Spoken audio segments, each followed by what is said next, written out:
Muy buenas tardes. Bienvenidos un año más a la conferencia Fliedner. Para la Cátedra Francisco José Ayala de Ciencia, Tecnología y Religión, que yo dirijo, que pertenece a esta universidad, es un honor, una satisfacción acoger esta conferencia Fliedner.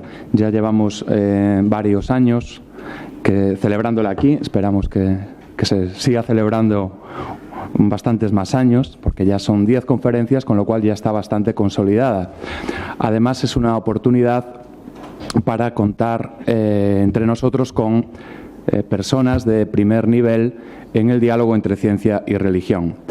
Este año, además, estamos muy satisfechos por la conferenciante que vamos a poder escuchar en unos minutos, la profesora Sarah Cogley, porque nos encontramos ante una de las teólogas quizá más importantes del mundo, que está además haciendo un proyecto muy importante, una teología sistemática, que nos gustaría también ver publicada en español en algún momento, con lo cual es una satisfacción tremenda contar con ella, y creo que es una gran oportunidad que tenemos para poder escucharla, gracias pues al trabajo que realiza la Fundación Federico Fliedner y en concreto pues el Centro de Ciencia y Fe, a través del cual pues se organiza esta jornada.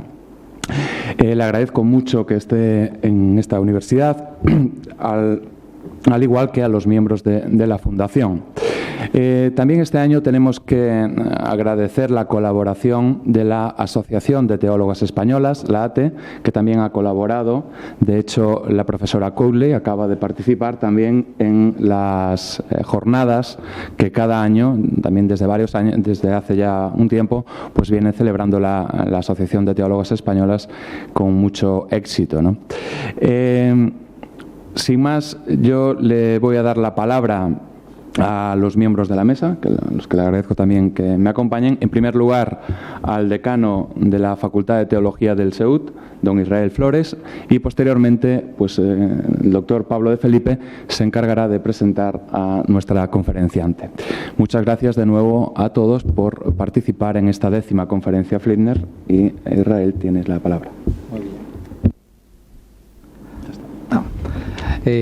Pues es una alegría para nosotros estar en este día con todos vosotros. Agradecemos la aceptación de la invitación que os hemos hecho para participar en esta conferencia, la 10ª ya de las conferencias de Ciencia y Fe.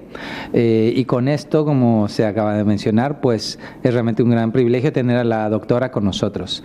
La Fundación Federico Fliedner también se complace en tenerla, y también agradecemos el que podamos realizar esta conferencia en este espacio de la Universidad de Comillas, que ya durante algunos años se lleva celebrando aquí.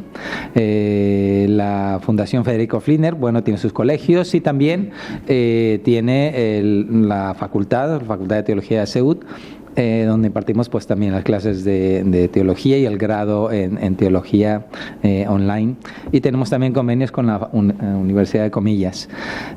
Para nosotros es un motivo de alegría y todo un privilegio el que podamos tener esta tarde a la doctora con un tema pues tan importante también y tan suspicaz, y esperamos que nos llene sobre todo de muchas más preguntas su conferencia, y nos motive para seguir investigando en esta relación entre evolución, cooperación y la idea de Dios, y sus consecuencias para el nivel, para la sociología y bueno, para otros ámbitos, incluso de la teología y la filosofía.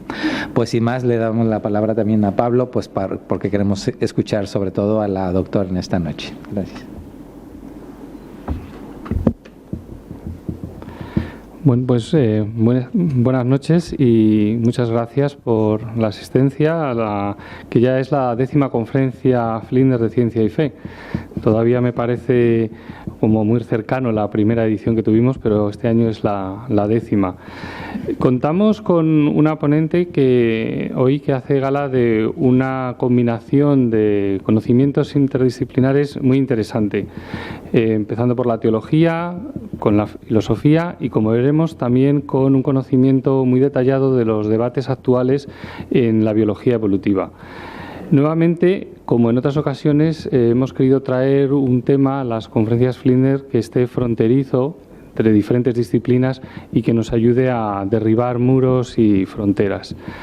Para presentarla a ella, diré que Sarah Coakley estudió teología en las universidades tanto de Cambridge como de Harvard, se doctoró en la primera y ha sido profesora en varias universidades a lo largo de los años. Recientemente, el año pasado, se jubiló de una cátedra de teología en la Universidad de Cambridge y ahora, con un poco más de tiempo, sigue muy activa también en conferencias en todo el mundo. Ha publicado numerosos artículos y contribuciones también en diferentes libros sobre temas muy diversos. Dentro de la teología, temas como la patrística o teología sistemática actual, como hemos comentado antes. Pero lo que nos ha traído aquí, sin dejar del todo estos temas, que veremos que también se van a tocar, ha sido sobre todo su interés en un área de más filosofía de la ciencia y, en particular, la reflexión filosófica y teológica sobre lo que son los mecanismos de la evolución. Ella tiene una bien conocida colaboración con un biólogo matemático de la Universidad de Harvard, Martin Novak, a principios de esta década, que llevó a la publicación incluso de un libro específico sobre los temas de los que va a hablar en esta conferencia. El libro es Evolución, Juegos y Dios, el principio de cooperación, que se publicó en 2013, pero esto es solamente mi traducción del título, porque no está el libro disponible más que en inglés. Sería interesante también poder disponer de él. Sobre este tema, en el año 2012 impartió las conferencias Gifford en la Universidad de Aberdeen, en Escocia, y en el 2016 la prestigiosa conferencia Boyle en Londres. Y para nosotros es entonces un privilegio poder tener un pequeño resumen de toda esta labor en lo que es su primera visita a España y poder escuchar sus reflexiones en estos últimos años. Antes de introducir el tema que se va a hablar más específicamente, simplemente quería mencionar algunos detalles prácticos para la conferencia. Decir que será en inglés, que hay un servicio de traducción simultánea disponible, está a la entrada por si alguien no lo ha cogido todavía. También hay unas carpetas que espero que hayáis podido recoger en la entrada, si no podéis luego también cogerlas. Y en estas carpetas hay pues varias cosas que podéis ver. Hay por un lado un resumen de la conferencia, hay también una encuesta que nos gustaría, un pequeño cuestionario y también algunas informaciones sobre las instituciones que apadrinan esta actividad. También hay un formulario de amigos del Centro de Ciencia y Fe donde podéis dejar vuestros datos si queréis recibir información y también si queréis apoyar nuestra actividad, que es lo que agradeceríamos mucho.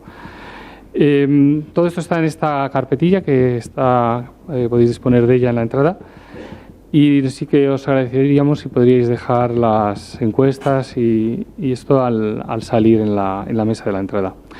Para centrarnos ya en lo que va a ser el tema de esta noche, creo que es importante recordar una idea que es muy corriente a nivel popular, pero que siempre está ahí, y es cómo con bastante frecuencia se asocian las ideas de evolución y egoísmo genético.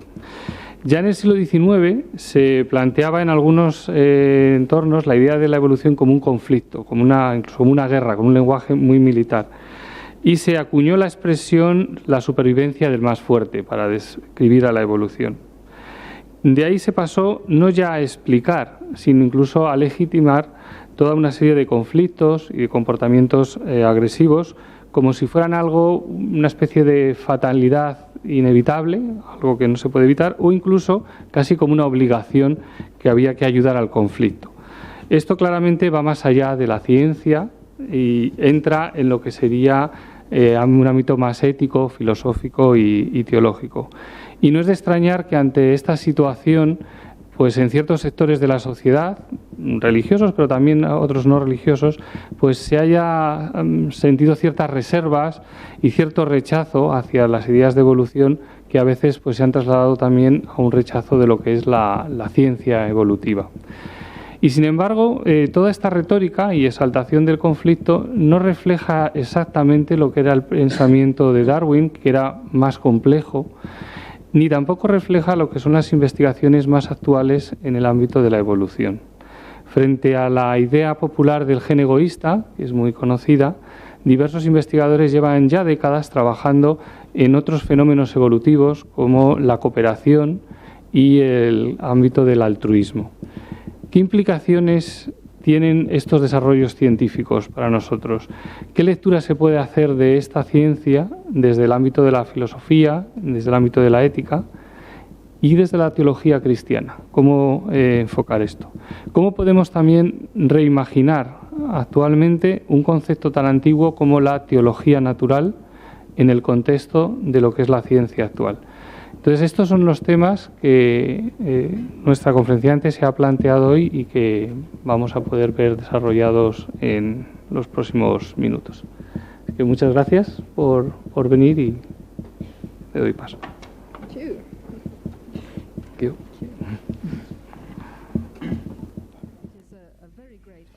Es un gran honor el que me hayan invitado a dar una conferencia aquí en Madrid. Quiero comenzar agradeciendo a los que tan amablemente me han invitado a España y especialmente a Pablo por su amable presentación a esta conferencia y por haberme sugerido que comparta con ustedes algunos de mis trabajos recientes sobre teología, filosofía y biología evolutiva. Durante esta tarde, quiero centrarme en un ámbito particular de la ciencia contemporánea, que es la biología evolutiva. En este ámbito, durante las últimas décadas, se ha tratado sistemáticamente de presentar a la ciencia secular como algo que viene precedido de modo no problemático de una ética y de un significado cultural específico. Pero muchos filósofos y teólogos críticos cuestionarían de forma enérgica esta presunción, y me refiero concretamente al disputado campo de lo que se ha dado en llamar cooperación evolutiva y de su explicación, es decir, de lo que significa desde una perspectiva científica, ética, filosófica, incluso teológica. Y este va a ser el tema central de mi presentación esta tarde.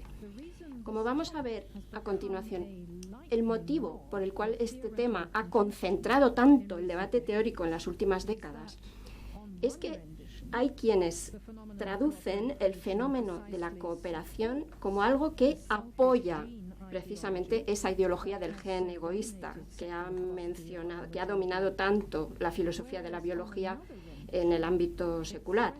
Y luego, sin embargo, hay otras lecturas según las cuales amenaza esa ideología en su propio centro. O sea, la cooperación amenaza esta ideología del gen egoísta.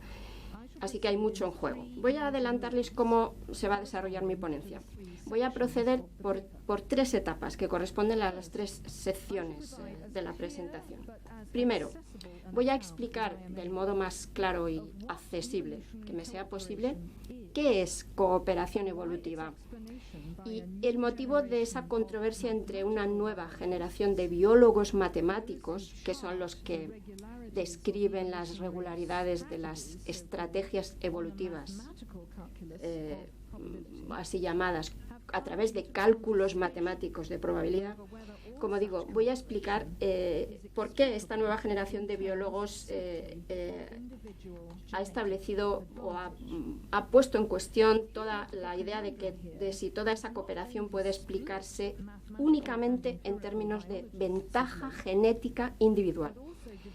Este dilema teórico no solo ha dividido a biólogos matemáticos y empíricos en los últimos tiempos, sino que ha creado división en el seno de esas comunidades. Es decir, que en el fondo existe esta imposibilidad de construir significado que surge de un conjunto de preguntas importantes que, en mi opinión, exigen un cuestionamiento filosófico, una exploración de las presuposiciones absolutas, absolute presuppositions, en palabras del filósofo británico R.G. Collingwood. Las presuposiciones absolutas de esos investigadores teóricos. Esto es complicado porque suele ocurrir que estas presuposiciones absolutas o estas premisas absolutas no se desvelan así abiertamente a la luz del día. Incluso a veces se presuponen de modo inconsciente, aunque sea con mucha pasión. De ahí surge lo que había llamado los paroxismos actuales en este campo del debate científico. En segundo lugar, voy a pasar a tratar algunos de los principales problemas filosóficos que hemos sacado a la luz. Entre ellos están, por un lado, los debates sobre la ética, o sea, ¿qué denota la cooperación como bases permanentes potenciales o intrínsecas de los comportamientos y principios éticos humanos, ¿no? Y por otro lado, la metafísica, es decir, ¿qué luz puede proyectar la cooperación en relación con los patrones y los procesos fundamentales de la evolución? O sea, en relación con lo que constituye el estado fundamental del ser y del devenir de estos patrones y procesos. Ni que decir tiene que estos son campos de debate igualmente controvertidos que los ámbitos del primer nivel de teoría explicativa. Pero, una vez más, me atrevo a sugerir que algunos de los avances recientes más valiosos sobre la comprensión de la cooperación realmente apuntan desde una perspectiva filosófica en contra de lo que se ha convertido en las últimas décadas en una especie de ortodoxia de la teoría de la evolución, a saber, que la ética como disciplina pueda reducirse fundamentalmente al determinismo genético y a los impulsos del egoísmo genético, y que la metafísica de la evolución, por otra parte, sea una cuestión de pura aleatoriedad, un espacio libre de todo significado o propósito intrínseco. Esto es la ortodoxia científica, ¿no? Finalmente, si he logrado convencerles hasta ese momento, voy a concluir por esbozar cómo entiendo yo la teología natural, señalando su crucial importancia como proyecto cultural en desarrollo a la luz de los debates científicos contemporáneos como este. Por supuesto, para defender esta tercera hipótesis o este tercer elemento, tendré que definir, o más bien redefinir con mucho cuidado, la teología natural para evitar ciertas falsas expectativas. Como muchos de ustedes saben, el término teología natural ha acumulado una gama desconcertante de posibles significados en los periodos clásicos y modernos en Occidente. Incluso el libro más famoso, que se titula así en inglés, Teología Natural, Natural Theology, de William Paley, que tanto cautivó a Darwin en su juventud, a menudo se malinterpreta en cuanto a su intención y a su fuerza original. Ahora bien, lo que no quiero argumentar bajo este elemento de esta rúbrica de teología natural es que uno pueda pasar de las evidencias sobre cooperación en evolución, como se muestra en un discurso científico secular impulsado a menudo por presunciones ateas, a una demostración no problemática de la existencia de Dios. Sería una ambición insensata. Y en realidad el empeño en esa forma de teología natural en sí mismo es una especie de quimera moderna, como muchos ya han dicho antes que yo. Pero incluso si tenemos una versión, o sea, incluso con una versión ajustada de modo brillante de esa ambición moderna que incide en la inducción, en las probabilidades, en lugar de en una fuerza deductiva estricta, y estoy hablando, por supuesto, del trabajo magistral en filosofía de la religión de un antiguo colega mío de Oxford, Richard Swinburne. Bueno, pues incluso en esta brillante versión hay problemas cuando se trata de completar las probabilidades al final del argumento, de cerrar el argumento. Y esto nos devuelve directamente al ámbito de las creencias y de las presunciones que los contendientes, que los participantes ponen sobre la mesa. y luego volveré brevemente a hablar de este tema de las creencias y las presunciones. Sin embargo, tampoco quiero recurrir a una alternativa teológica mucho más débil frente a esos argumentos inductivos, porque a menudo es esa alternativa teológica la que se presupone como la única posición predeterminada, contemporánea y creíble que le queda a la teología natural. Es decir, una interpretación de la evolución preferentemente cristiana y, por tanto, totalmente opcional, desde una base supuesta de antemano en la teología sistemática y en la revelación. Como les voy a mostrar, mi propuesta alternativa intenta navegar entre esos dos dilemas y adoptar una tercera alternativa, más sutil, más secular, que se centra en los cambios cruciales que pueden ocurrir en el sujeto cognoscente, precisamente cuando reflexiona sobre la idea de evolución como un todo y especialmente a través de la lente del debate sobre el misterioso fenómeno de la cooperación. Y esto no solo implica un estudio de las evidencias científicas sobre cooperación y una exploración posterior más profunda y necesaria de las posibles implicaciones filosóficas del significado de esta palabra, cooperación. Yo sostengo que exige también un examen particular, especial, del todo, en el que se contemplan y se dilucidan las decisiones y los compromisos, los planteamientos tanto espirituales como éticos. Yo sostengo que esta es la vía más fructífera que tenemos para hablar de teología natural actualmente. Tiene un papel especial, particular, en la cultura contemplativa de lo que yo he llamado percepción espiritual, spiritual sensation, siguiendo a algunos de los primeros padres cristianos. Para tener espacio para dar estos tres grandes pasos en el contexto de una conferencia breve, voy a tener que moverme con habilidad y con cierto atrevimiento, por el que solicito disculpas por adelantado.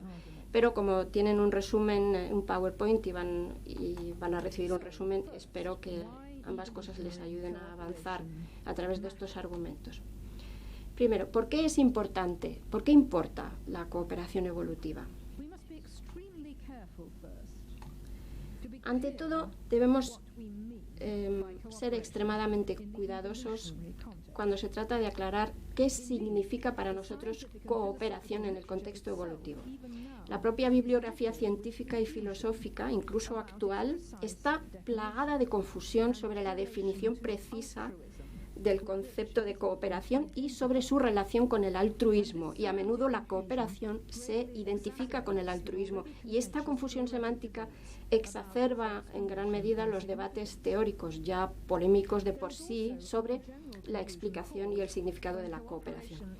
También hay una confusión más general que se produce cuando la cooperación se usa de forma demasiado coloquial, flexible, es decir, definiendo simplemente la colaboración entre individuos con beneficio mutuo, porque en las poblaciones evolutivas esto se llama mutualismo, y este mutualismo favorece claramente la adecuación, fitness en inglés, de las dos partes, y claro, su perdurabilidad evolutiva no es difícil de explicar, mientras que obviamente no ocurre lo mismo con la cooperación. Entonces, ¿qué es exactamente cooperación? ¿Por qué este concepto ha desconcertado tanto a los teóricos de la evolución? Una interpretación, una lectura aceptable de esto, que se hace más precisa todavía cuando viene acompañada de una formulación matemática, y esta definición la voy a entregar en el documento. Entonces, una definición aceptable dice: la cooperación es el fenómeno que aparece en todo el espectro evolutivo, desde los microorganismos hasta el ser humano, en el cual una entidad dentro de una población evolutiva sufre una pérdida de adecuación, loss of fitness, y otra correlativamente gana adecuación, gains fitness en inglés. En otras palabras, este fenómeno representa un cálculo de ganancia para la cooperación evolutiva a través de la pérdida. Y en términos más cargados de teología podríamos llamar a esto sacrificio productivo, productive sacrifice. Sin embargo, debemos tener en cuenta que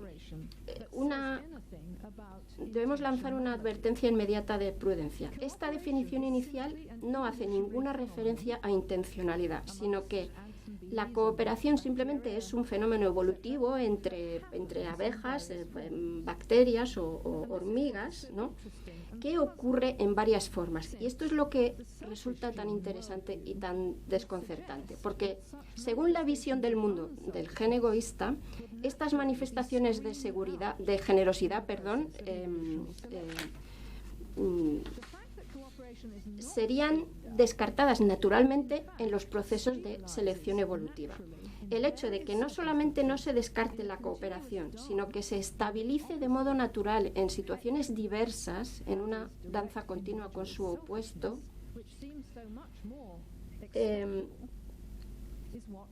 hace que esto requiera una explicación teórica, dado que lo esperable sería el egoísmo individual directo, ¿no?, la deserción.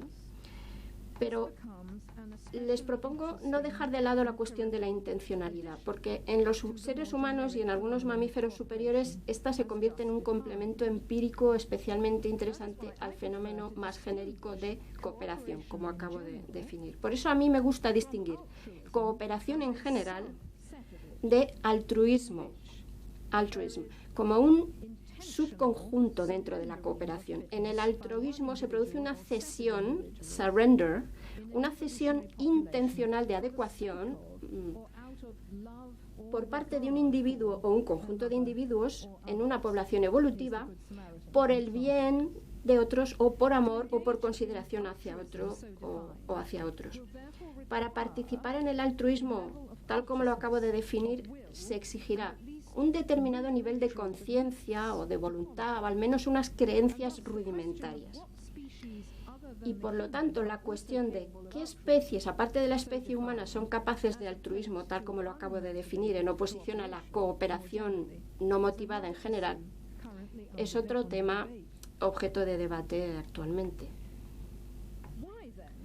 Y entonces, ¿por qué existe tal necesidad? ¿Por qué hay tal paroxismo por definir, explicar la cooperación entre los biólogos empíricos y los matemáticos en los últimos tiempos? La respuesta está en el debate sobre lo que la produce, ¿no?, y sobre cómo explicarla. ¿Qué produce la cooperación? ¿Cómo explicarla? Y aquí mucho depende del análisis técnico de esas dos nociones filosóficas clave. Pero precisamente utilizando los modelos matemáticos de los procesos evolutivos que han demostrado ser muy fructíferos en los últimos tiempos, podemos explicar con precisión la sorprendente prevalencia y la importancia de la cooperación junto con la defección, en las poblaciones evolutivas. Y estas dos teorías son objeto de cálculo matemático, definición matemática. La gran pregunta aquí es, ¿cómo se combinan los movimientos básicos de mutación y de selección en la evolución junto con la cooperación y la deserción o la defección para estructurar los procesos evolutivos? Por decirlo de forma sencilla y breve y basándome en un importante artículo de investigación del biólogo matemático de Harvard, Martin Novak, y yo estuve unos años, casi 15 años, he estado 15 años colaborando con él. Pues según Martin Novak, hay 4 o 5 circunstancias que se han identificado, que los biólogos matemáticos han identificado y aclarado, como circunstancias que generan formas estables de cooperación inesperadas a primera vista. Son las reglas que ayudan a explicar por qué la cooperación puede desplegarse en distintos ámbitos. La primera regla que explica la cooperación, según Martin Novak, es la más básica, pero también la que suscita la mayor parte del desacuerdo y del debate en la biología evolutiva actual. Porque aquí mucho depende de cómo se valore desde el punto de vista matemático. Y la última regla, la quinta, es un modelo explicativo de cooperación que muchos biólogos evolutivos de esta generación siguen sospechando que es falso, porque pasa de un cálculo de adecuación individual, individual fitness, a un cálculo de adecuación grupal. Para anticipar, diré que la opinión que uno tenga sobre el marco matemático de la primera explicación, la explicación de base, pues explica en gran medida la fuerza, o sea, depende en gran medida de cómo perciba uno la fuerza de la quinta regla. Permítanme ahora pasar revista a esas 5 reglas, según Novak. La primera se llama selección de parentesco, de selección de padres, kin selection, o adecuación inclusiva, inclusive fitness. Esta primera regla explica la cooperación en cuanto a los beneficios acumulados, no para el cooperador en sí, que por supuesto sufre pérdida de adecuación, loss of fitness, sino para sus parientes genéticos. De este modo se asegura que la ventaja genética individual, también conocida como egoísmo, perdura en cierto sentido, aunque no sea a través de la persona, del cooperador, sino en la forma de parientes genéticos. Siguiendo las ideas originales del científico J.B. Haldane, que decía que que tiene esa famosa frase en la que explica esta generosidad. Entonces, siguiendo las ideas originales de Haldane sobre este fenómeno, fue William Hamilton quien intentó después formalizar matemáticamente este primer mecanismo cooperativo, por el que el coeficiente, hay una fórmula matemática en la que interviene el coeficiente de parentesco, el coste de la cooperación y el beneficio de la cooperación, que se ha llamado la regla de Hamilton. Intenta explicar de modo matemático por qué funciona este concepto de selección de parentesco. Pero no hace tanto que Novak y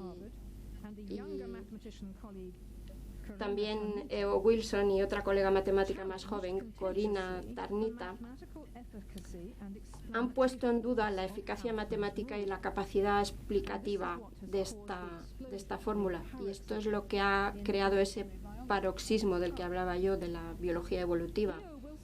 Porque E.O. Wilson, que es un experto ya octogenario en cooperación en el ámbito de las hormigas, porque, como tal vez sepan, pues el señor Wilson ha hecho un viraje radical, un volte-face radical, después de haber sido durante años uno de los principales defensores de la teoría de la adecuación inclusiva.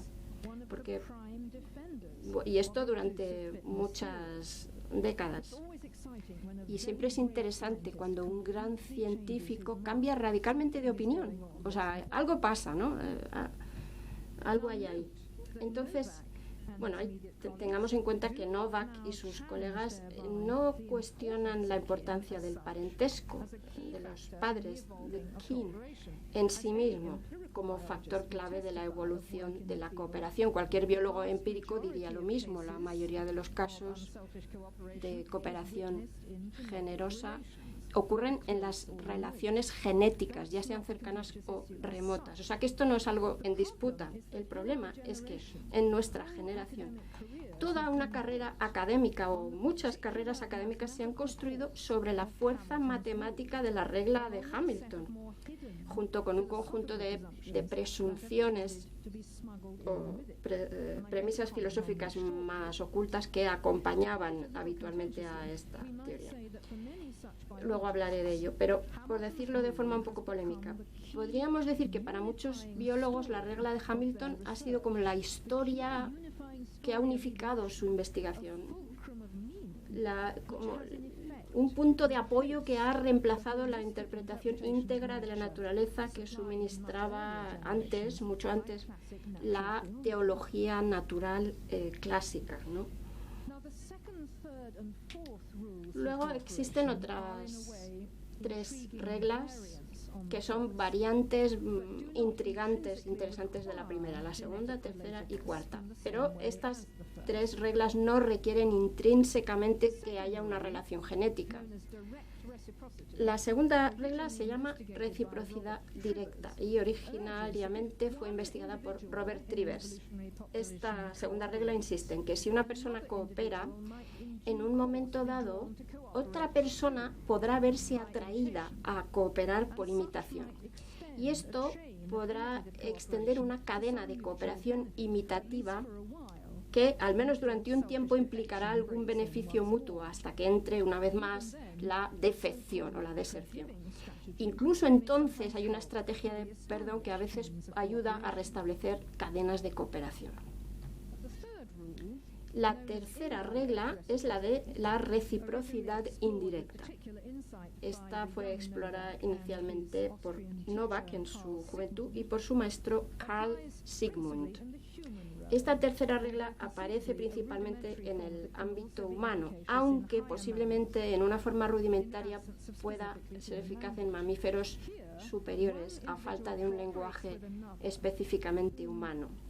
En este caso, se coopera con una persona a quien tal vez no volvamos a ver nunca, pero hay otras personas que observan ese comportamiento en esa población y finalmente habrá una recompensa evolutiva.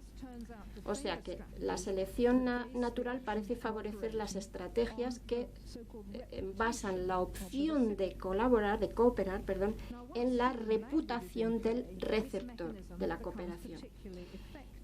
Una vez que entra en juego el lenguaje humano, este mecanismo es especialmente efectivo porque la reputación se difunde pues, por los chismorreos y las alusiones indirectas en el ser humano.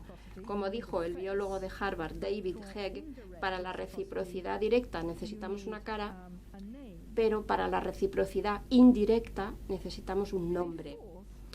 Luego, hay una cuarta circunstancia en la que la cooperación puede triunfar. Y es lo que se llama ahora la selección espacial, que se ha llamado también reciprocidad de red. Network Reciprocity en inglés, en la que no domina naturalmente la deserción, como en poblaciones bien mezcladas, sino que aquí tenemos cooperadores individuales que forman clústeres, subgrupos, que protegen y mejoran el éxito de la cooperación. Resulta que se puede representar gráficamente estos clústeres, grupos de cooperación, y hay una regla súper sencilla que determina en qué medida la reciprocidad de red, Network Reciprocity, favorece a la cooperación. Es la relación coste-beneficio relacionada en relación con el número medio de vecinos por individuo dentro del clúster o del subgrupo.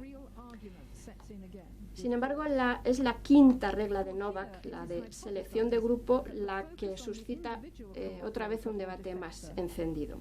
Aquí se parte de la hipótesis de que el enfoque en el individuo que coopera o el individuo desertor debe dar paso a un análisis grupal, porque incluso en la cuarta regla los subgrupos que participan están en un contexto de cooperación entre individuos. Sin embargo, aquí ya no. En la selección de grupo, group selection, la unidad explicativa no es el individuo, sino el grupo. Y este es el fenómeno sobre el que el propio Darwin tuvo una intuición realmente muy significativa en su último libro, El origen del hombre. A veces Darwin se adelanta muchísimo, más de 100 años, a las explicaciones matemáticas que son aportadas mucho después. Entonces dice Darwin, utilizando el lenguaje del sacrificio, que no cabe duda de que una tribu con muchos miembros que siempre estén dispuestos a ayudarse mutuamente y a sacrificarse por el bien común, saldría victoriosa frente a otras tribus. Y esto sería selección natural. En esta visión de cooperación, una población se divide desde el principio en grupos. En algunos casos, los grupos de cooperadores consiguen mejores resultados que los grupos que tienden hacia la deserción o la defección.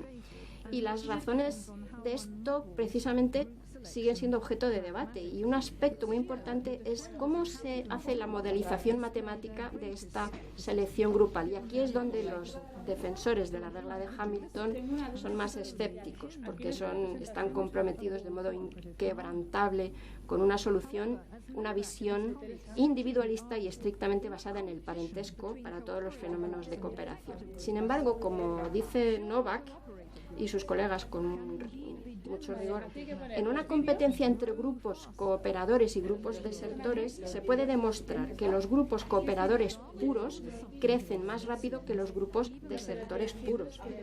Y Darwin seguía la pista correcta, a pesar de que la mayoría de los teóricos comprometidos con la regla de Hamilton niegan rotundamente que tuviera razón. Entonces, ¿cuál es lo que une a estos 5 mecanismos evolutivos diferentes descritos por Novak? Lo que los une es lo que Novak llama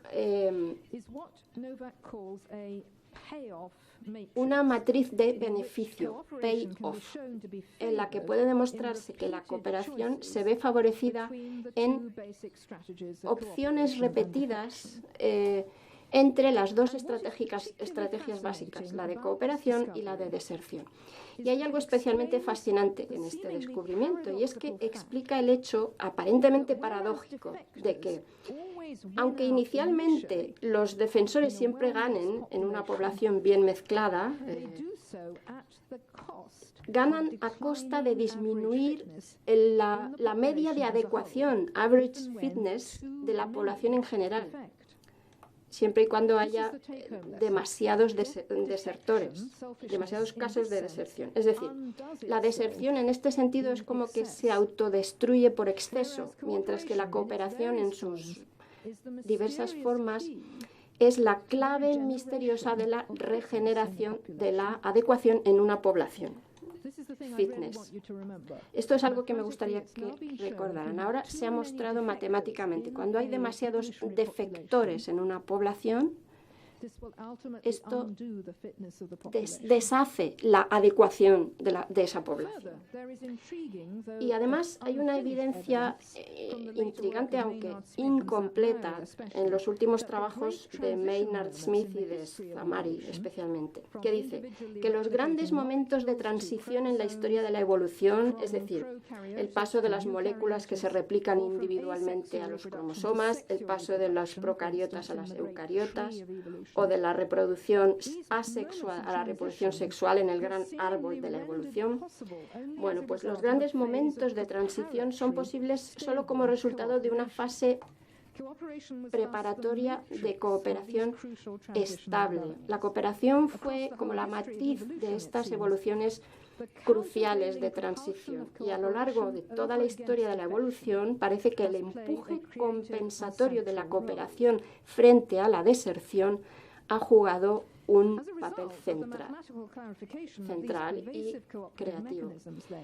Como resultado de la aclaración matemática de estos mecanismos cooperativos y de la necesidad de esta regeneración para que las poblaciones prosperen, Novak ha ido tan lejos como para describir la cooperación como un tercer principio de la evolución, junto con mutación y selección. Claro, esta afirmación es controvertida, pero según Novak y sus colegas, estos 3 principios juntos pueden explicar las estructuras recurrentes de los procesos evolutivos. Estos 3 principios juntos explican ciertas regularidades estocásticas coherentes dentro de esos procesos evolutivos. Dicho de otro modo, para Novak, la matematización de la cooperación ha revelado lo que él llama patrones dinámicos, patrones repetitivos en la evolución, que se diseminan, incluyendo también a fenómenos grupales, creativos y explicables. En cambio, para los detractores de Novak, que defienden de modo acérrimo la regla de Hamilton, la cooperación no es más que otra señal de determinismo genético individual dentro del flujo aleatorio de mutación y de selección evolutivas.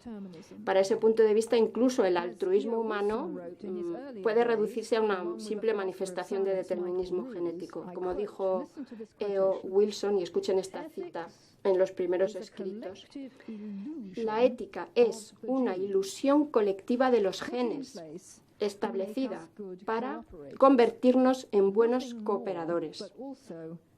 Nada más y nada menos. Es realmente un argumento reductor tremendo, pero ha motivado la biología evolutiva secular durante décadas. Y esa posición inicial de Wilson fue la que desempeñó un papel tan decisivo en las manos de Dawkins, esta idea del gen egoísta. Y esta ideología del gen egoísta estaba ya en marcha. Pero entonces, ¿cuál es nuestra explicación de cooperación? ¿Y por qué?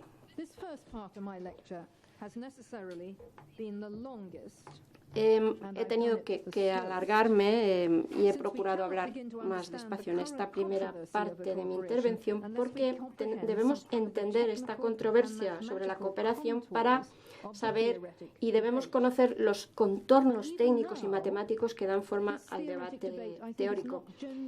Incluso no es un debate que se conozca bien desde el punto de vista cultural actualmente.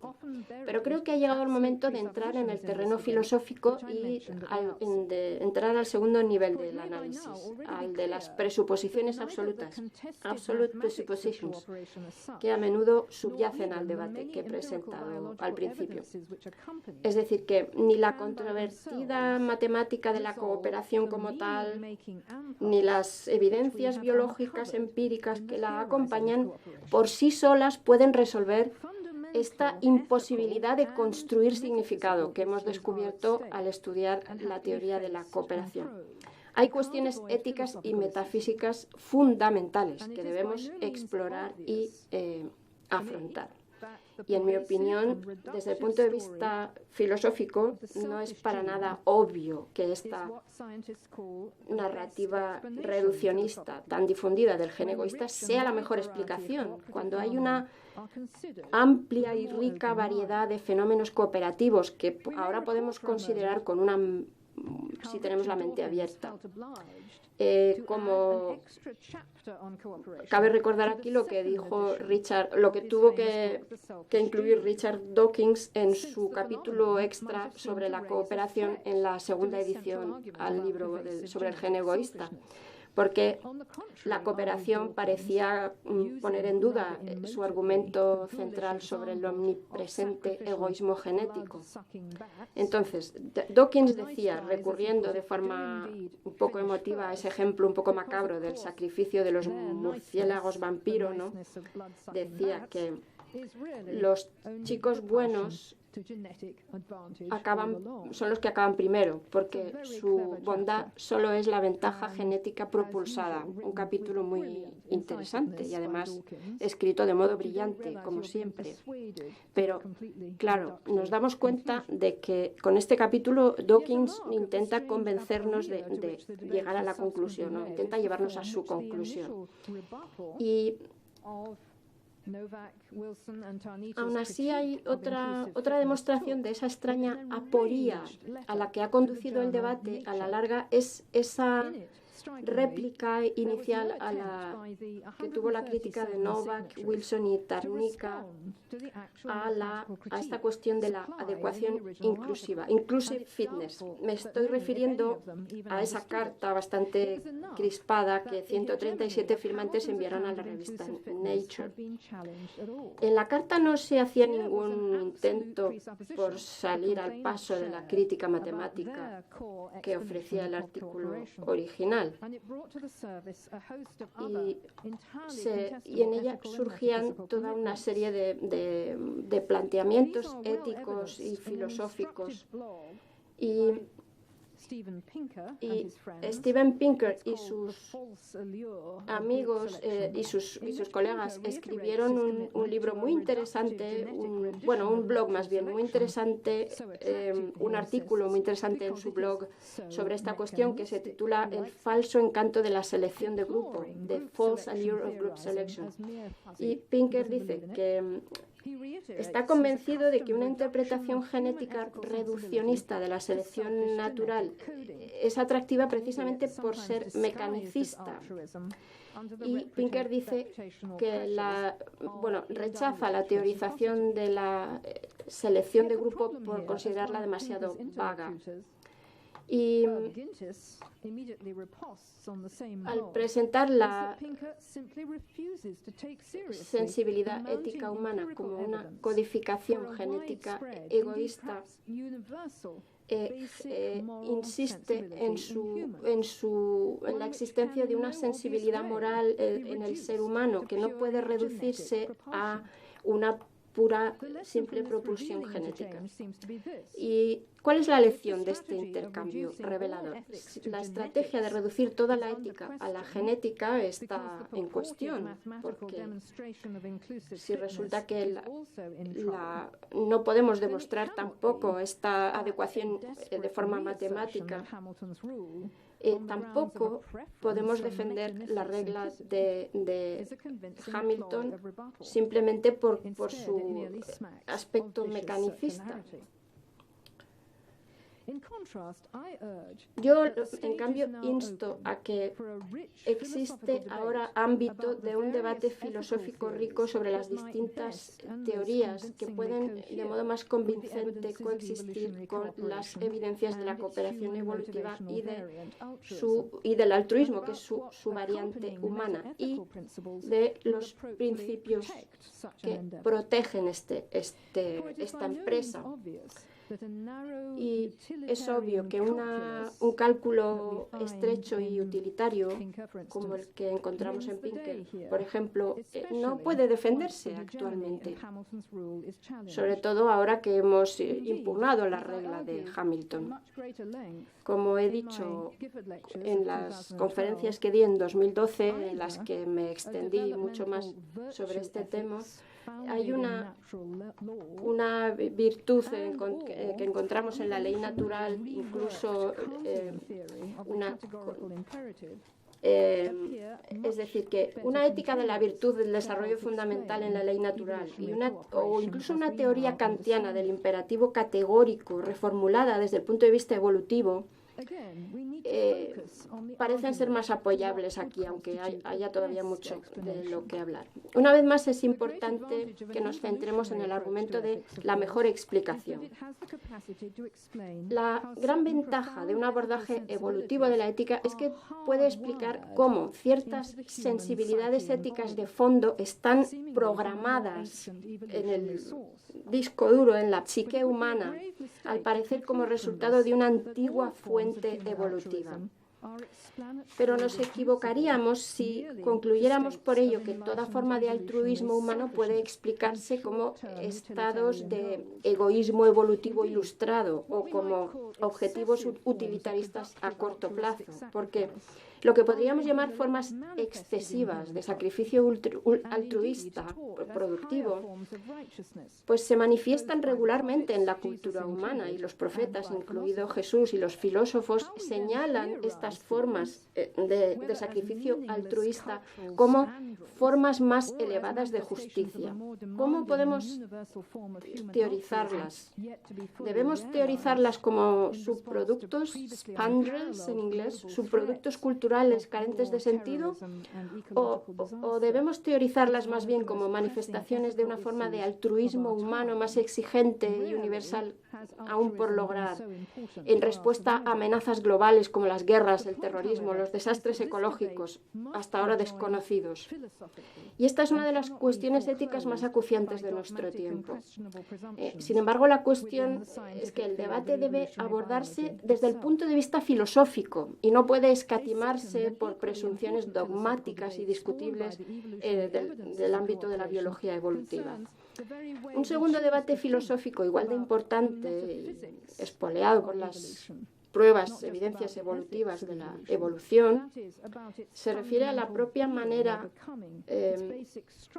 no solo la ética de la evolución, sino cómo pensamos en la metafísica de la evolución, cómo pensamos en su ser o en su devenir fundamental, sus estructuras básicas y sus patrones. Ya hemos dicho que los que explican la cooperación a partir de una comprensión aleatoria, genética y sin intencionalidad no van muy lejos. Tal como dijo en su momento Stephen Jay Gould, el cassette evolutivo no puede rebobinarse ni repetirse y no tiene valor o sentido implícito. Sin embargo, lo que hemos visto en la primera parte de esta conferencia ya nos permite identificar cuál es el error subyacente a esta presunción dogmática, una presunción dogmática de este tipo. Hay indicios de algunas formas de estructura y de propósito que son cada vez más difíciles de negar. Pensemos una vez más en que la cooperación se manifiesta en todo el espectro de la vida evolutiva, con formaciones y con patrones notablemente coherentes, que además ahora podemos modelizar desde el punto de vista matemático.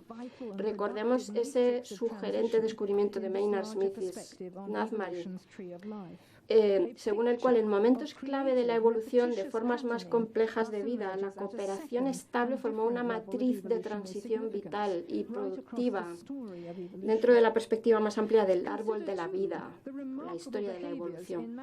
Veamos también estos patrones repetitivos que surgen en los mamíferos superiores.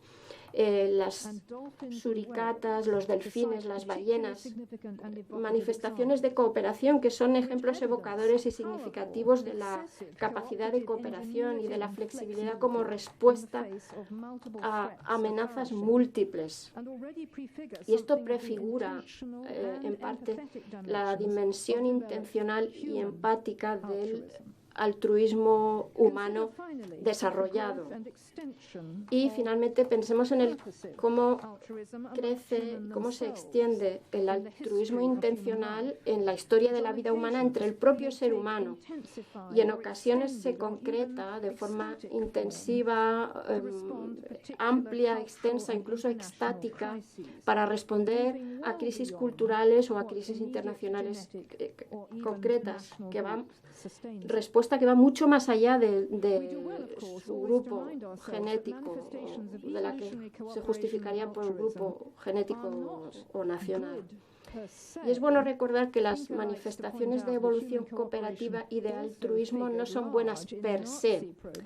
A Pinker le gusta señalar que la cooperación humana ya estaba presente en los programas nazis, este concepto abstracto de cooperación humana, incluso también está presente en los atentados suicidas, ¿no?, actualmente. Pero esta es la razón por la que estos fenómenos humanos exigen una teorización cuidadosa desde el punto de vista ético y crítico.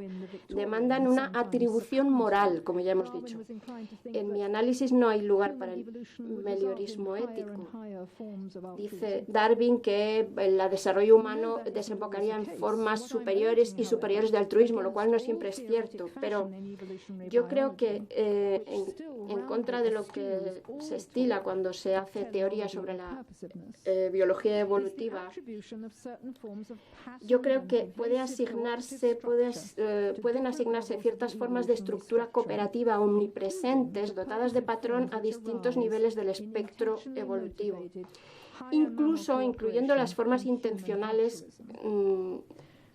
de cooperación con intención que hay en mamíferos superiores y en el ser humano en su comportamiento altruista.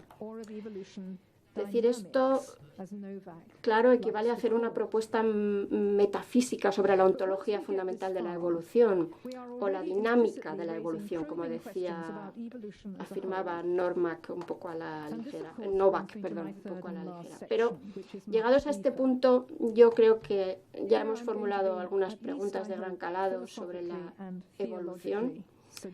Y esto me permite pasar al tercer punto y espero ser breve y sugerente desde el punto de vista filosófico y teológico, aunque no les convenza obligatoriamente.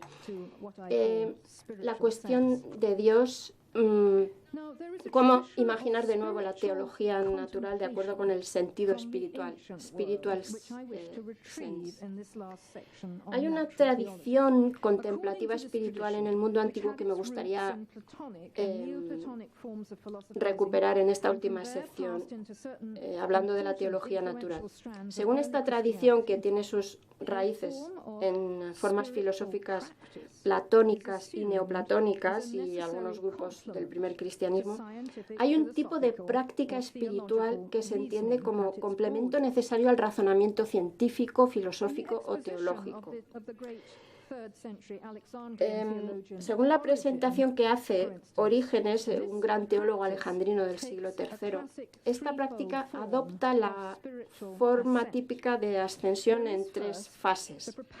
La primera fase, la fase preparatoria, se llama eziké, y en ella se agudiza y se purifica la sensibilidad moral del practicante, que reflexiona sobre las cuestiones éticas. Pero luego viene la fase que más me interesa en el contexto de esta conferencia, que se llama fisiké.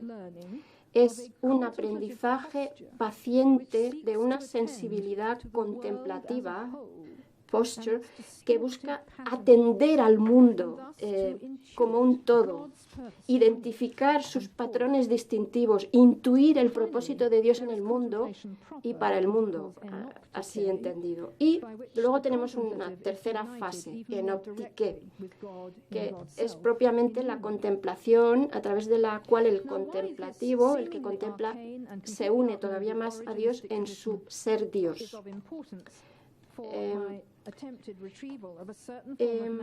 Esta tradición de Orígenes podría pasar por arcana y un poco pasada de moda, pero es importante en mi idea de recuperar una cierta forma de teología natural, como voy a explicar a continuación, en el contexto del análisis de las evidencias sobre la cooperación evolutiva. Hay varios motivos. Orígenes vio en esta progresión contemplativa de tres fases no solamente la purificación ética del sujeto cognoscente, sino también una transformación sensorial e intelectual, un acto de percepción espiritual, en cuyo desarrollo uno debía que actuar despacio.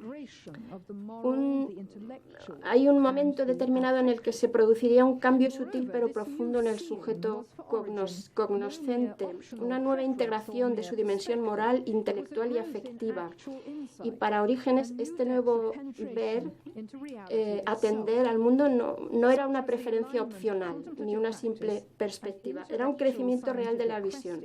Un cuestionamiento intelectual, siguiendo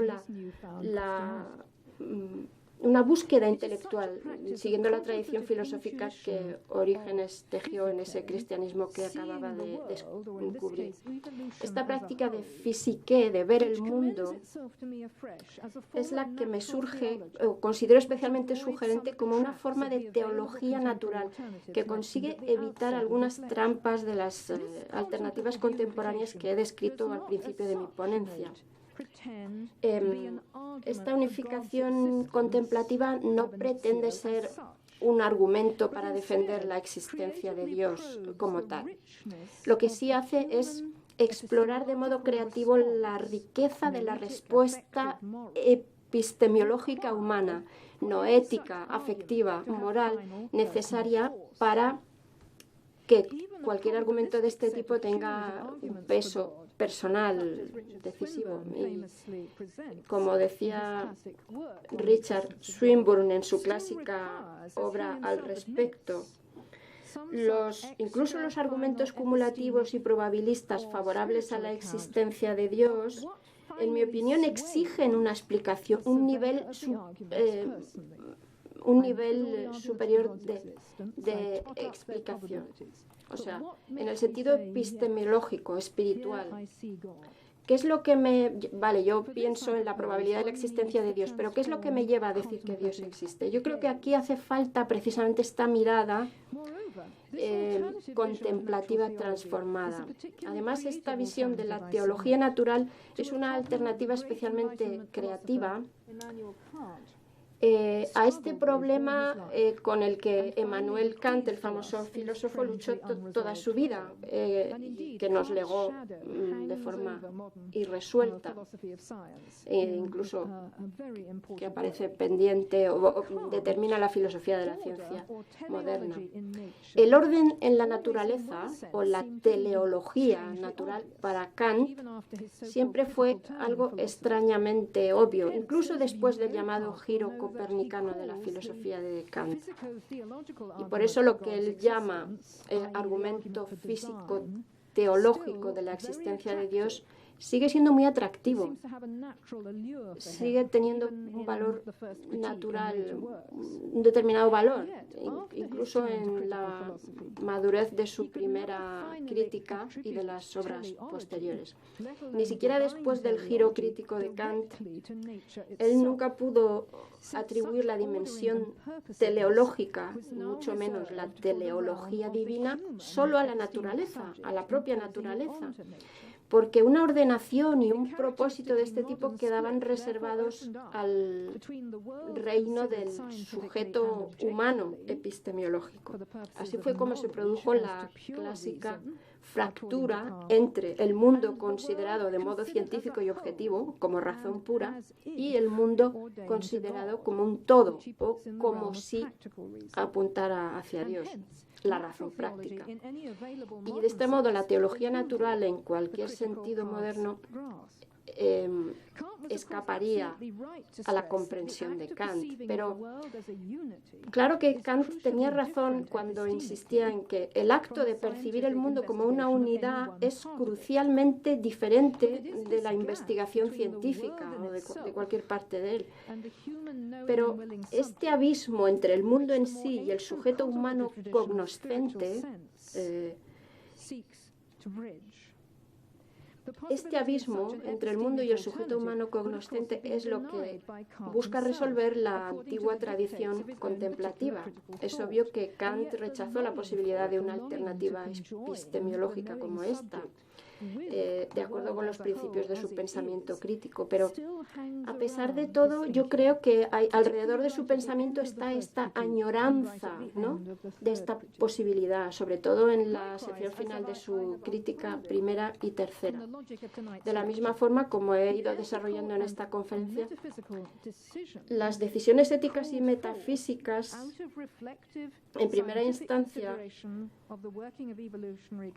a las que da pie una consideración reflexiva de los procesos de la cooperación evolutiva, no pueden evitarse, no pueden ignorarse desde el punto de vista filosófico, aunque es verdad que las evidencias científicas tienen un carácter complejo y sugerente. Pero la última pieza del puzzle para ver el sentido de la evolución como un todo está en este reino poco conocido, que no es ciencia de la evolución estrictamente hablando, ni tampoco es filosofía de la ciencia, aunque se ve inspirado por ambas. Se trata, yo diría, del reino de la intuición espiritual, de la percepción espiritual, spiritual sensation, un reino en el que uno primero se maravilla, se pregunta qué es lo que existe, aprende a maravillarse ante la extraordinaria posibilidad de lo que existe, de que lo que exista le revele un sentido de unidad divino. En cualquier caso, se trata de una teología natural contemplativa, physique, que me atrevo a recomendar aquí hoy. Aunque no pretende ser una argumentación deductiva o inductiva de la existencia de Dios, lo que sí apunta es algo más sutil y más interesante desde el punto de vista espiritual. Una percepción epistemológica cambiada del todo evolutivo, imbuida de sentido divino y de unidad de propósito. Yo sugiero que es una alternativa intelectualmente sólida al sentido unitario proporcionado por muchos científicos seculares y por la regla de Hamilton, según algunos. Porque si lo pensamos bien, podemos tildar la teoría de Hamilton de ateología natural, jugando con la palabra. Una teología en la que todo se juega a la carta del fisicalismo genético reduccionista. Entonces, no olvidemos por un momento la historia de la evolución, una historia reductora, en la que la ética se reduce al determinismo. ¿Vamos a comprar esa historia o no? Vamos a considerar una historia en sentido mucho más amplio. Como conclusión diré que el propósito de esta conferencia ha sido reafirmar que la teología natural es una tarea que puede seguir teniendo un atractivo profundamente intuitivo y espiritual, a pesar de haber recibido numerosos asaltos por parte de la filosofía empírica moderna y de la ciencia. He tomado como ejemplo de este fenómeno el debate actual sobre el sentido final, el sentido último de la cooperación evolutiva. Hay explicaciones genéticas de la cooperación reduccionistas que protestan en contra de cualquier sentido ético o teleológico y de modo cínico niegan que exista ningún significado global, pero yo sostengo, insisto, en lo contrario. La primera lección que hemos aprendido es que la ciencia y la tecnología no deben rehuir nunca el papel de mediador que tiene un papel crucial la filosofía crítica en la negociación entre ambas, ciencia y teología. Pero más importante aún es la cuestión del estatus epistemológico especial de un argumento de teología natural. Yo he dicho aquí que el enfoque de teología natural no es exactamente lo mismo que argumentar la existencia de Dios a partir de la evidencia empírica. Pero tampoco esta es una teología de la naturaleza opcional, o sea, una forma de imponer preferencias teológicas personales y predeterminadas y cargadas de un contenido dogmático previo. Si reflexionamos sobre los patrones que el fenómeno de la cooperación desvela en todo el espectro de la evolución, nos encontramos con la posibilidad de una respuesta distintiva, epistémica, espiritual, que el propio fenómeno de la cooperación suscita. Esto va más allá del registro de la regularidad matemática para interrogarnos sobre las cuestiones éticas y teleológicas codificadas en la cooperación. Esto culmina en la idea fundamental de lo que puede unificar y dar respuesta a estas cuestiones. Y lo que me interesa en última instancia es qué es necesario para ver el mundo como una unidad, para verlo como mundo de Dios, sino una transformación personal que implica deseo, afecto, cambio moral y también cognición desapasionada. Y este no es un argumento irrefutable que demuestre la existencia de Dios. Tampoco es parte de la ciencia de la evolución como tal. Pero espero haberles convencido de que tampoco se trata de un simple fideísmo ni de un experiencialismo ingenuo. Se trata, en mi opinión, de un experimento unificado espiritual, un experimento de pensamiento que se suscita precisamente por la reflexión crítica sobre la cooperación evolutiva y sus posibles significados éticos y metafísicos. Se nos invita a una acción contemplativa permanente y exigente. Cuando la persona se transforma, se reordena de acuerdo con la posibilidad distintiva de la presencia de Dios permeando el mundo, esa contemplación en sí misma puede ser prueba de una asunción de esperanza y de compromiso altruista en favor del mundo y de sus luchas.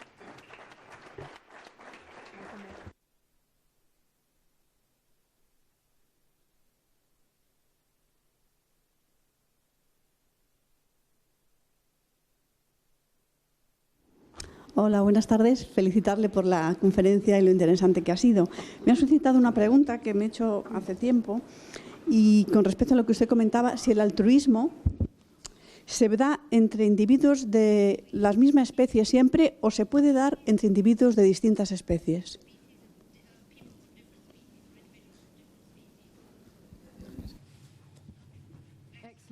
Una pregunta estupenda.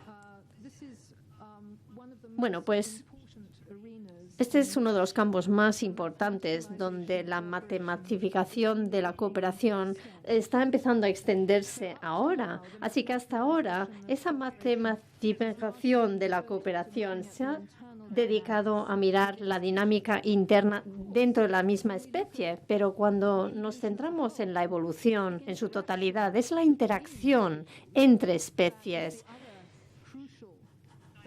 que es la otra dimensión de cómo el espectro evolutivo está abriéndose. Y en muchas ocasiones, muchas nuevas formas de cooperación dentro de la misma especie solamente surgen gracias a que esa especie se ve amenazada por otra o se ve amenazada por cambios dentro de la ecología, cambios en el clima, como estamos experimentando ahora. Por ejemplo, en África del Sur ahora, esa sequía tan tremenda está haciendo que algunos animales estén comportándose de formas distintas porque tienen que enfrentarse a una falta de recursos y ataques por parte de otros animales. Y este es el caso de los suricatas. Y entonces, para explicarlo todo, tendríamos que hacer más complejo la matematización y extender ese intento de entender esa danza entre la cooperación y la defección o deserción entre especies. Este es un área en que todavía tenemos que seguir estudiando.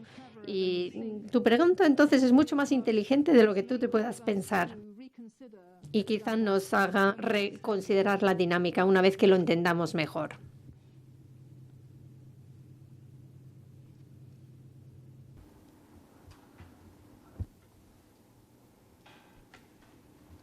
¿Una pregunta más?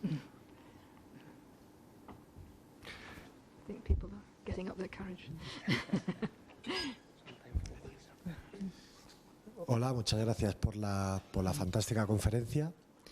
Mi pregunta tiene que ver con esa necesidad de entender el mundo como una unidad de la que habla Kant.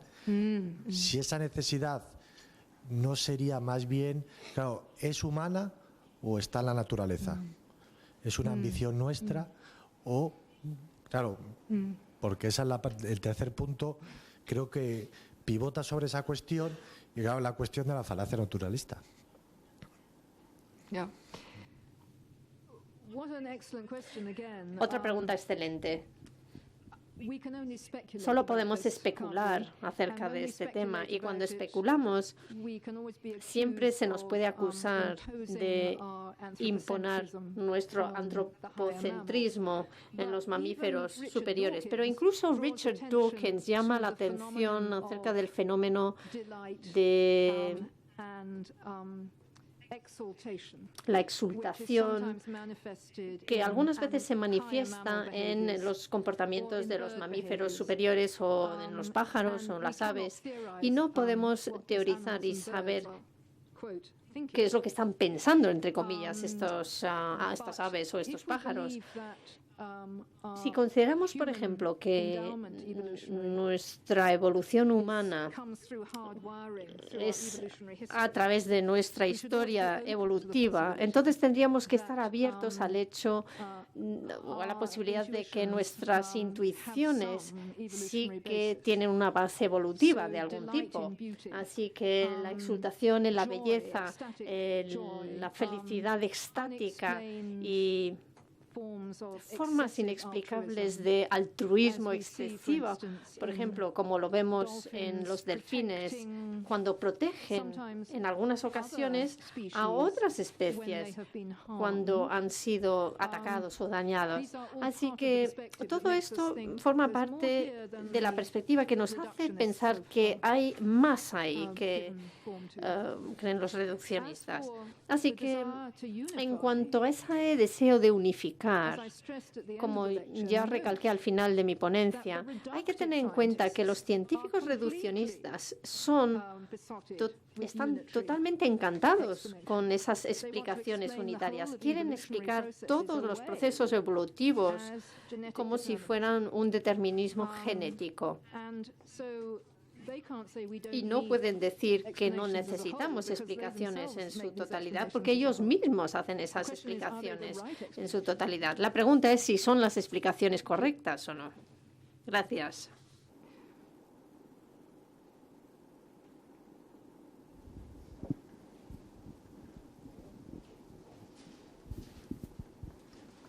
Nuevamente, muchísimas gracias por la excelente conferencia.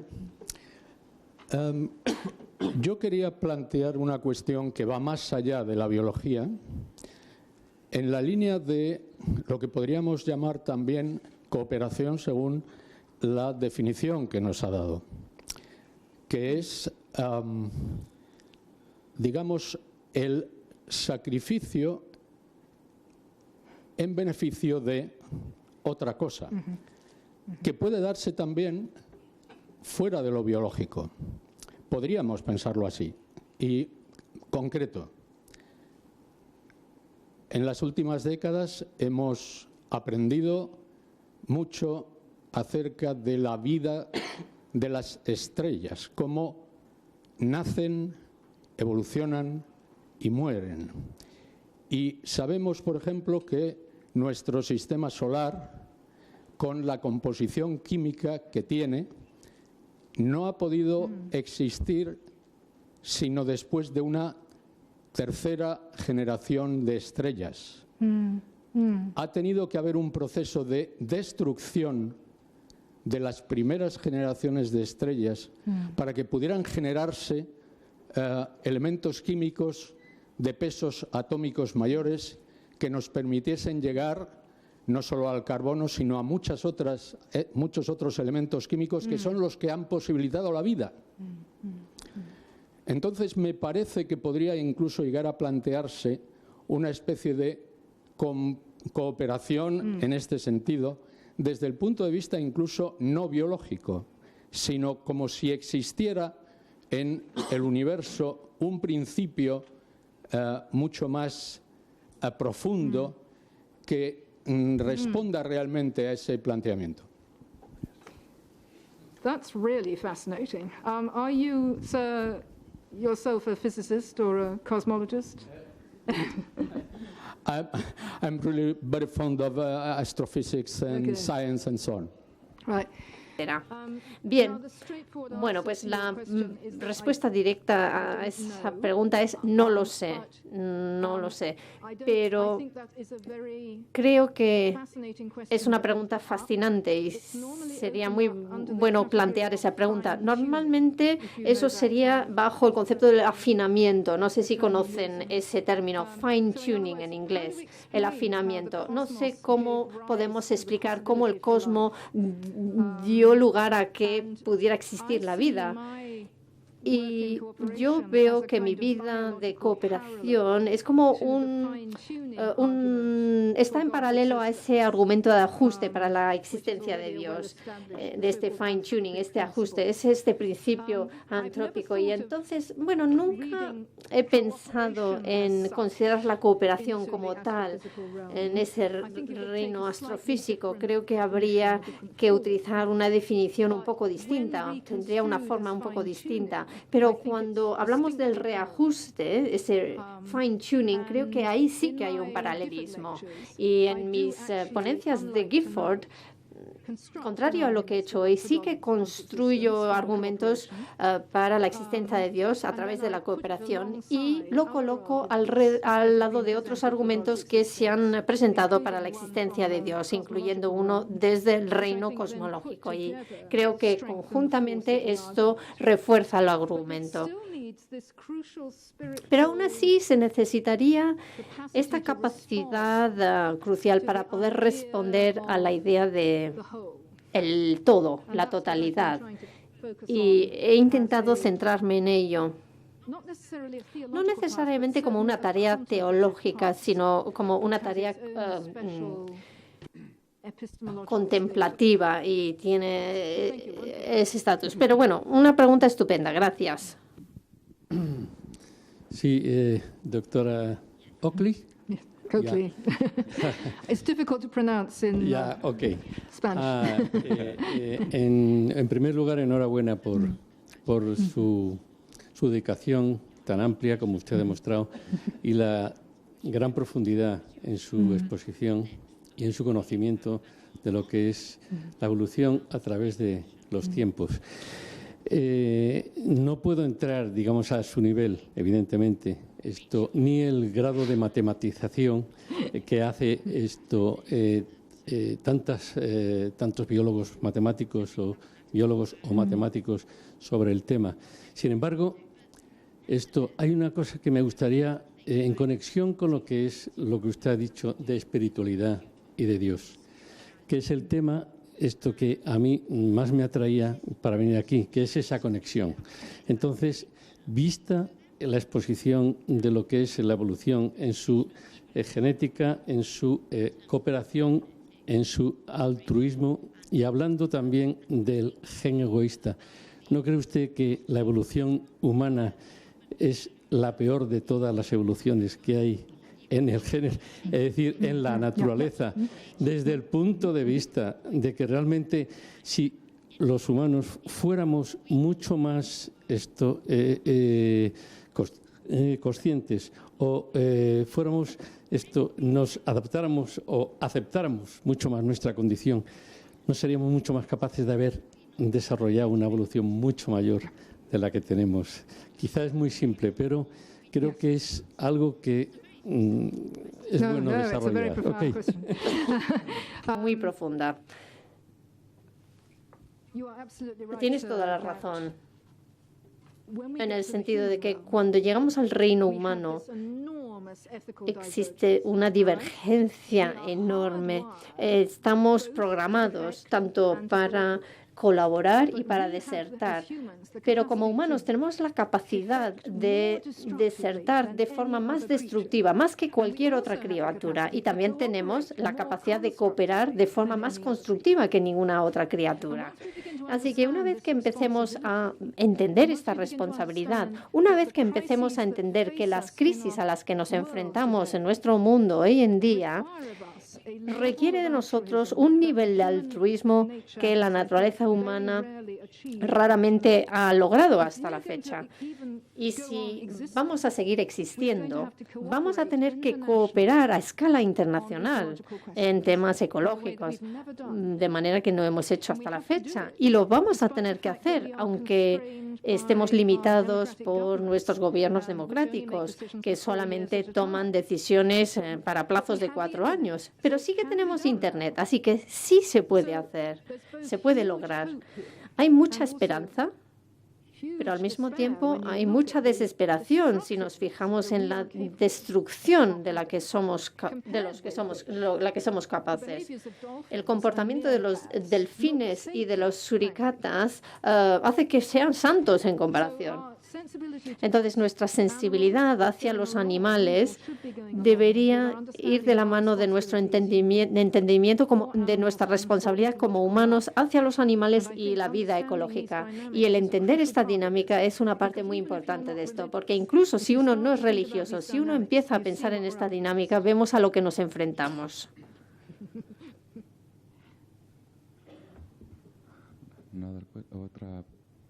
Any further questions?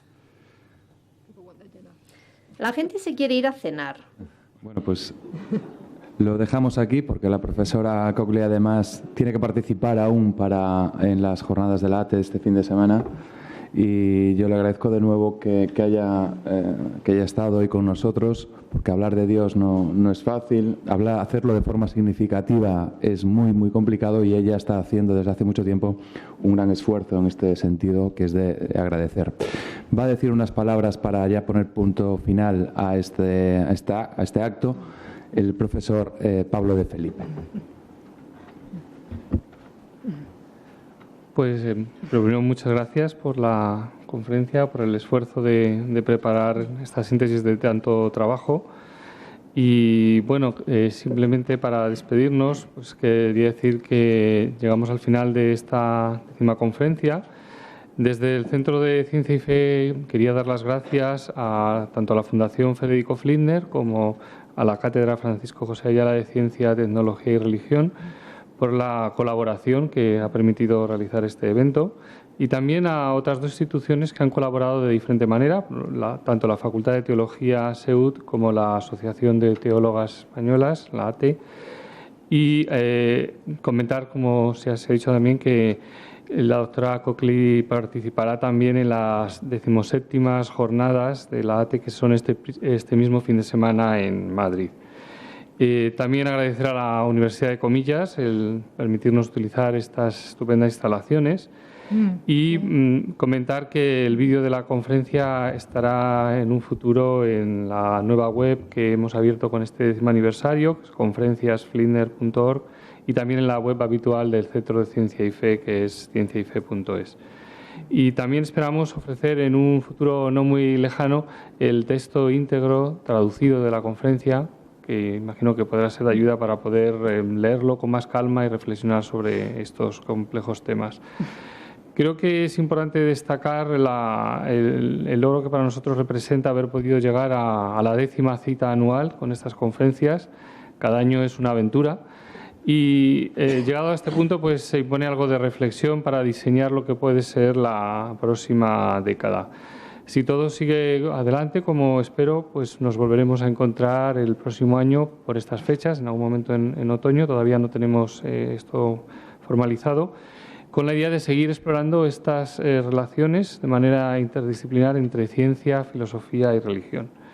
Recordar la encuesta que tenemos también, y también el formulario de amigos del Centro de Ciencia y Fe. Si nos dejan su correo electrónico, podremos enviarles información de otras actividades y del próximo año, y también si quieren apoyarnos pueden hacerlo con ese formulario. Pueden dejarlo a la salida en la mesa, y pues simplemente darles muchas gracias y esperamos volvernos a ver en otra ocasión. Muchas gracias.